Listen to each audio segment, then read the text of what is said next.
Bonjour, je m'appelle Luis Felipe Cisneros. Je suis professeur à HEC Montréal. J'enseigne la gestion des petites et moyennes entreprises, l'entrepreneuriat et le management d'entreprises familiales. J'ai un doctorat en gestion des entreprises familiales. J'ai étudié à HEC Paris. Avant de venir ici à Montréal, j'ai travaillé pour une université mexicaine qui s'appelle Tec de Monterrey. C'est une université, c'est une université très particulière parce que c'est la seule université au monde dans laquelle, pour tous les diplômes, médecine, philosophie, communication, gestion, pour tous les diplômes, les seuls cours qui sont obligatoires, c'est entrepreneuriat. Tous les étudiants doivent suivre les cours d'entrepreneuriat. Et j'ai eu la chance, pendant un certain moment, de coordonner ces programmes dans cette université, ce qui m'a apporté une grande expérience en matière d'entrepreneuriat. Moi-même, j'ai créé quelques entreprises, quelques PME que j'ai dirigées avant de découvrir que ma vocation, c'était devenir prof. Mais quelque chose qui m'intéresse dans les dernières années est qu'il y a un lien direct entre l'entrepreneuriat et l'entreprise familiale, c'est la succession. Et plus que la succession, c'est le repreneuriat. Le repreneuriat, c'est un nouveau concept dans lequel il faut reprendre une entreprise, mais avec un esprit entrepreneurial. Pas seulement reprendre l'entreprise familiale ou acheter une entreprise et suivre la synergie de l'entreprise. Il faut reprendre une entreprise familiale ou acheter une entreprise et mettre en place des innovations, changer de marché, changer les produits. Peut-être on peut garder les core competences, peut-être on peut garder les connaissances, la culture de l'entreprise et simplement cibler un autre marché, lancer un nouveau produit, développer de nouveaux services. Donc, c'est ces phénomènes qui m'intéressent. Soit dans une succession familiale, que le fils ou la fille, ou bien une co-direction, qui sont très à la mode ici à Montréal, que 2, 3 ou un successeur vont reprendre l'entreprise, vont succéder leur père ou leur mère, mais qu'ils ne fassent pas la même chose, qu'ils ne disent pas, écoute, je vais reprendre l'entreprise et je vais faire ce que mon père ou ma mère, les fondateurs ou la fondatrice, ont fait. Non, non, pas du tout. C'est, je vais reprendre l'entreprise, mais je vais mettre en place des changements. Si j'ai pris l'entreprise là, mon devoir, c'est l'emmener là. Ça veut dire, je vais la développer. Si l'entreprise avait une vision locale, je vais avoir une vision globale. Si l'entreprise, elle ciblait tel marché, je vais essayer de cibler un autre marché, ou de mettre en place des innovations. Profiter de la succession. Vous savez, la succession, ce n'est pas une étape, c'est un processus qui va se dérouler entre 2 et 10 ans, ça dépend de la taille de l'entreprise.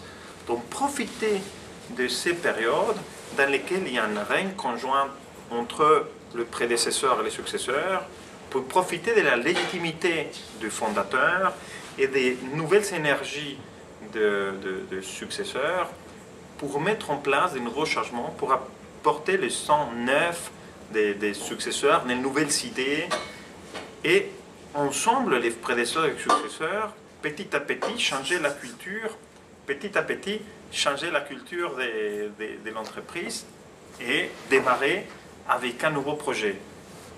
Mais comme j'ai dit, si l'entreprise fait des stylos, maintenant on ne veut pas qu'elle fasse des sous-marins atomiques.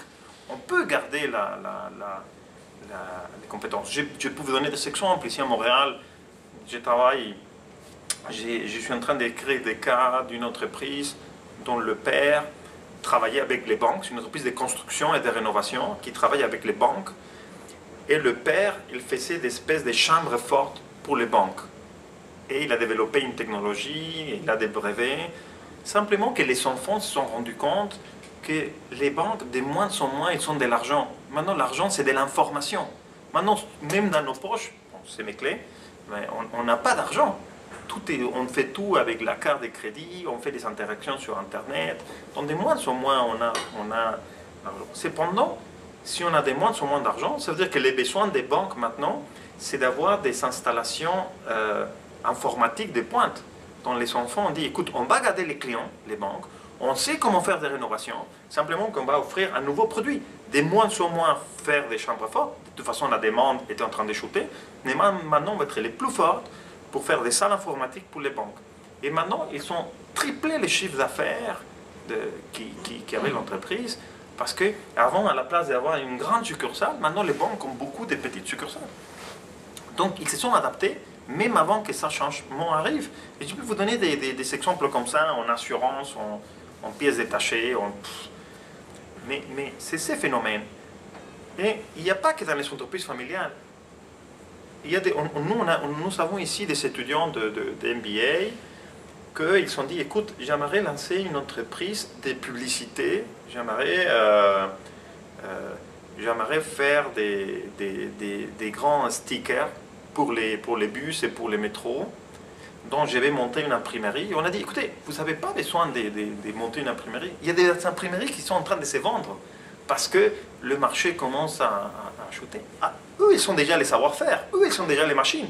Simplement qu'ils n'ont pas vu cette opportunité que vous avez vue. Donc, ce que vous devez faire, c'est chercher l'imprimerie qui vous convient pour les prix, la machine, les technologies, mais surtout parce que les personnes sont compétentes et qu'ils sont prêtes à changer, à aller avec vous dans ces nouveaux créneaux. Allez-y. Donc, bien sûr, ils ne sont pas arrivés et ils ont dit, écoutez, maintenant, on ne va plus faire ce qu'on faisait avant. Il faut passer du temps, il faut quand même travailler dans ces changements de culture. Il faut que les employés trouvent du sens à ce qu'on fait maintenant. Mais c'est clair qu'une fois qu'ils sont arrivés, ils ont racheté cette entreprise, ils ont ciblé ces nouveaux marchés, l'entreprise a eu une croissance impressionnante.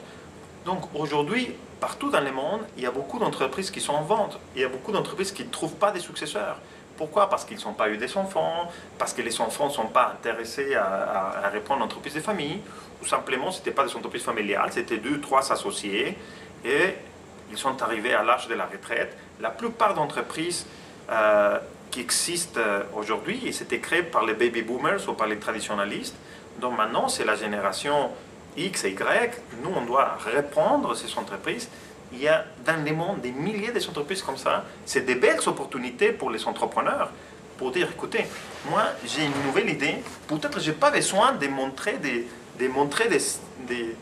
zéros, de monter des zéros une entreprise. Peut-être j'ai pu acheter une entreprise existante qui a déjà les compétences de base, qui a les connaissances, qui a peut-être les contacts et bien sûr les machines et la technologie, et cibler les nouveaux créneaux que je veux.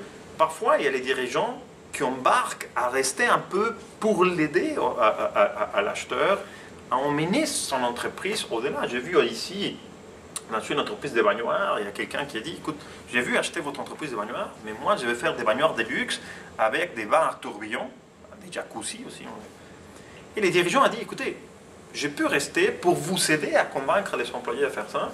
Moi, je serais très content de voir que l'entreprise que j'ai fondée, qu'il aille au-delà, que l'entreprise va me survivre. Donc, c'était bien sûr, ils ont eu des coachs et des professionnels qui les ont aidés. Mais ça, c'est un phénomène qui vient de plus en plus parce que, comme j'ai dit, il y a ce phénomène qu'il y a beaucoup d'entreprises qui n'ont pas des successeurs, qui n'ont pas de relève. Les dirigeants n'ont pas de nouvelles idées. Cependant, il y a beaucoup des nouvelles nécessités, il y a des nouveaux besoins qui se présentent dans les marchés. On a besoin de ces nouveaux entrepreneurs qui décèlent ces opportunités et qui alignent les planètes qui fassent un alignement des planètes entre ces besoins qui ne sont pas comblés et cette entreprise qui a les compétences pour les faire mais qui ne l'a pas fait. Donc ça, je pense qu'il y a une notion d'opportunité là-dessus dans cette nouvelle notion que c'est l'entrepreneuriat.